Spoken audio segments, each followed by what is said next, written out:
Teman-teman, ini saya lagi di Colomadu, pabrik gula yang sekarang jadi tempat wisata.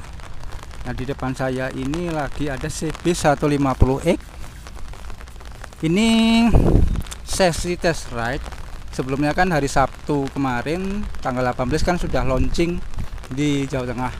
Nah, sekarang ini hari Selasa itu kita sesi test ride-nya.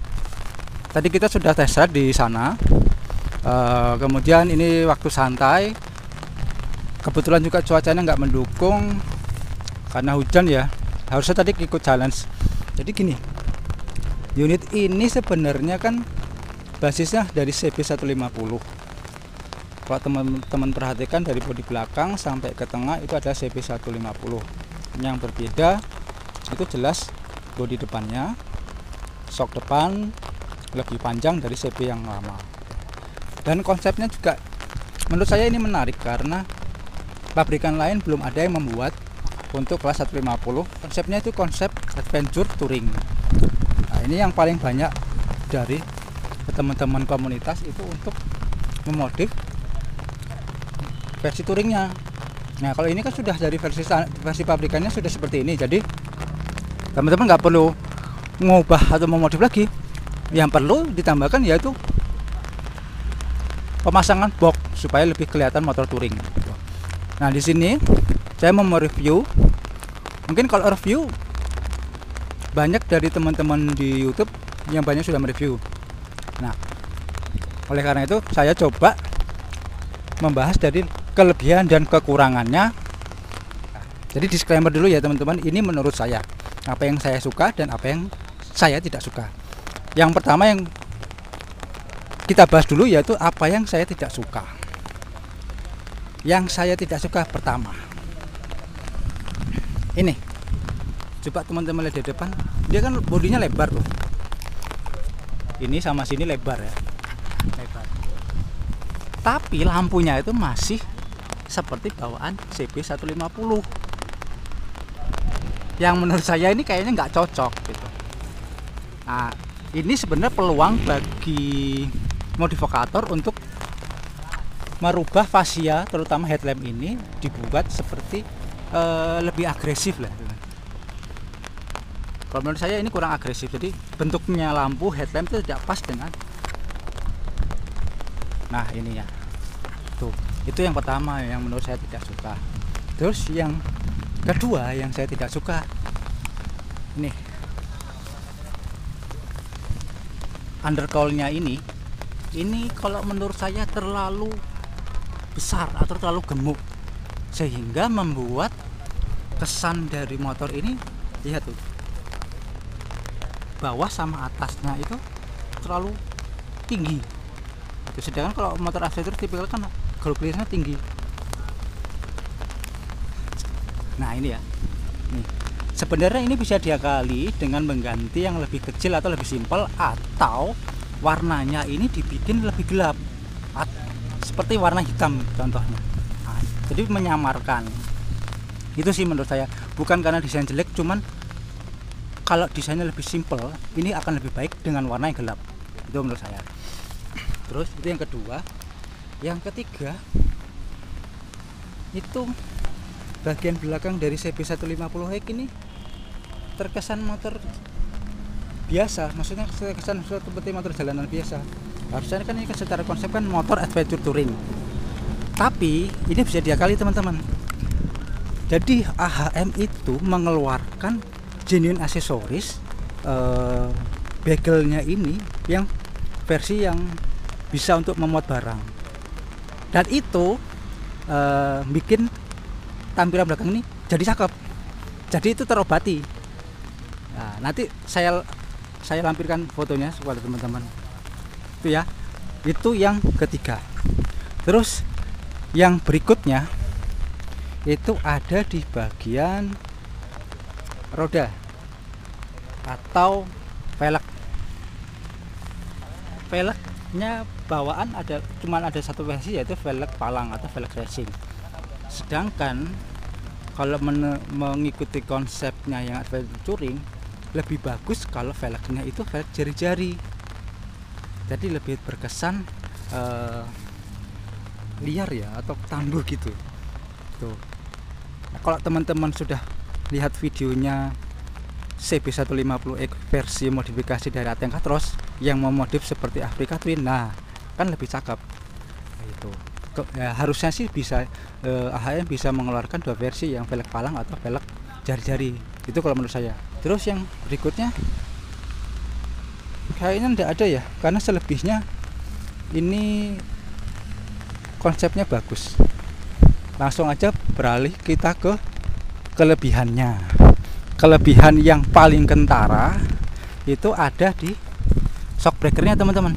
Shock depannya sudah pakai upside down atau inverted telescopic. Ini berbeda ya sama CB150 ya teman-teman. Secara bentuk sama, cuman dia lebih panjang. Jadi travelnya itu lebih panjang supaya apabila kita ketemu jalan yang tidak rata, dia masih bisa gerak dengan optimal. Itu kelebihan pertama. Terus kelebihan yang kedua yaitu ada di sini nih. Ini nih, kalau teman-teman perhatikan, ini kan kayak jembatan gitu ya. Ini sebenarnya untuk mengikat untuk mengikat tank bag. Jadi tank bag diikat di sini kalau ada talinya. Kalau teman-teman selama ini kan tank bag kan dia pakainya sistemnya kan magnet. Sistemnya magnet, jadi nempel di sini. Berhubung ini tangkinya ada covernya, jadi tidak bisa kalau pakai magnet. Tapi menurut saya ini lebih bagus begini. Karena gini, kita kalau beli tank bed modelnya ya gitu-gitu aja kan. Kadang beberapa orang nggak suka dengan modelnya, tapi karena mengharuskan dia ada magnetnya, ya sudah akhirnya dibeli. Nah, dengan fitur ini sebenarnya kita mau tas apa aja, nggak mesti tank bed, yang penting ada talinya dan kita bisa ikat di sini, sudah jadi tank bed. Misalnya tas kasual biasa yang kecil ya, yang cukup untuk muat HP, dompet dan segala macamnya, bisa kita tali di sini. Nih ya teman-teman, sini ada dua di kiri kanan tuh. Oke, semoga teman-teman paham ya apa yang saya jelaskan. Itu yang kedua.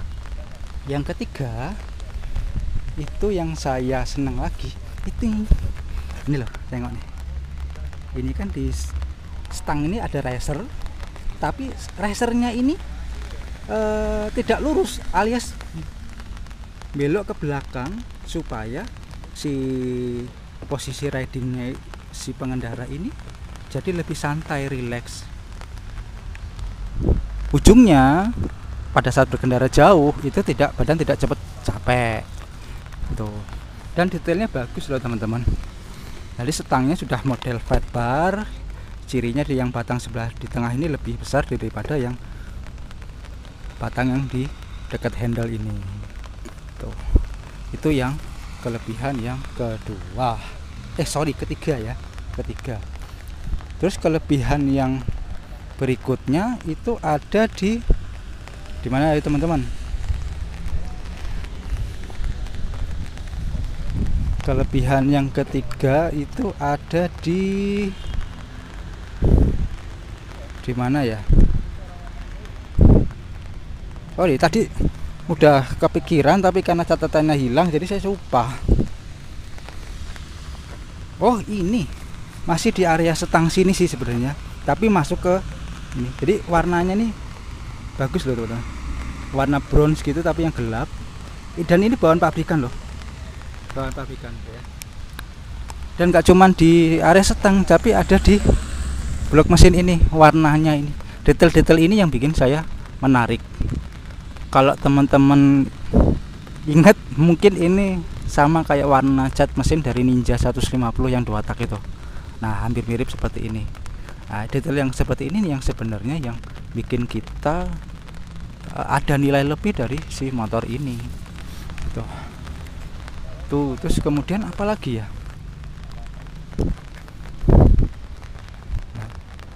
Mungkin itu aja sih kelebihannya. Tuh. Terus untuk yang kekurangannya tadi satu lagi ya. Yang terakhir saya lupa, yaitu sayangnya itu tidak ada engine cut off di sini. Layaknya motor sport pabrikan lain ya. Padahal ini berfungsi ini. Tuh. Nah, itu kekurangan yang terakhir ya teman-teman. Nah, sekarang impresinya gimana? Impresinya tadi saya sudah test ride. Motor ini dari putaran bawah sampai menengahnya ngisi. Jadi powernya itu ngisi. Ada. Dan surprisingly-nya lincah. Kalau dilihat kayaknya kan jebebek gede gitu ya. Ternyata ini nggak berat. Ini lincah. Dikontrol juga gampang. Terus ya, powernya dari bawah ke menengah itu ngisi. Kalau yang top speed saya belum coba ya, karena memang tracknya tidak mumpuni untuk mencari top speed. Tapi sudah diwakili sih. Impresinya begitu. Gaya ridingnya atau karakternya hampir mirip CB150, cuman dia di bawah sama putaran bawah sampai ke menengah ini ngisi, padat tenaganya. Nah, itu jadi sih kalau dari segi handling seperti itu. Terus dari segi suspensi yang depan mantap banget, empuk banget, handlingnya dapat. Kalau yang belakang memang agak keras, mungkin ya ini racikannya AHM supaya bisa mengimbangi empuknya suspensi depan. Mungkin itu. Tapi nanti kalau misalnya teman-teman merasa kurang empuk, bisa di adjust monosoknya, karena memang monosoknya adjustable sih sepertinya ya. Coba kita lihat. Oh, nggak bisa teman-teman, nggak ada ya, di bawah sama di atas pun nggak ada setelan adjustmentnya tuh. Oke, kayaknya ya mungkin teman-teman bisa pakai shock aftermarket ya, monoshock aftermarket, supaya bisa di setel adjustable preloadnya gitu, sama ribbonnya. Oke, gitu aja sih teman-teman, review dan sedikit opini dari saya. Menurut pendapat saya mungkin berbeda bagi teman-teman, karena ini subjektif. Desain itu subjektif. Bagi saya mungkin suka, mungkin bagi teman-teman ada yang nggak suka, atau mungkin sebaliknya, teman-teman nggak suka, saya juga malah jadi suka gitu. Jadi ini subjektif. Gitu aja video dari saya. Ini hujannya awet. Semoga saja kita ada kesempatan untuk bisa riding lebih lama ya dengan CB150 ini, terutama pada saat touring. Karena di situ pada saat touring kita kelihatan banget bagaimana si CB150 ini melibas medan dengan kurun waktu tertentu. Oke, itu aja teman-teman video dari saya. Semoga video ini informatif, berguna bagi teman-teman. Jangan lupa klik like, subscribe, komen, dan juga share video ini apabila video ini berguna bagi teman-teman. Oke teman-teman, makasih. Assalamualaikum warahmatullahi wabarakatuh.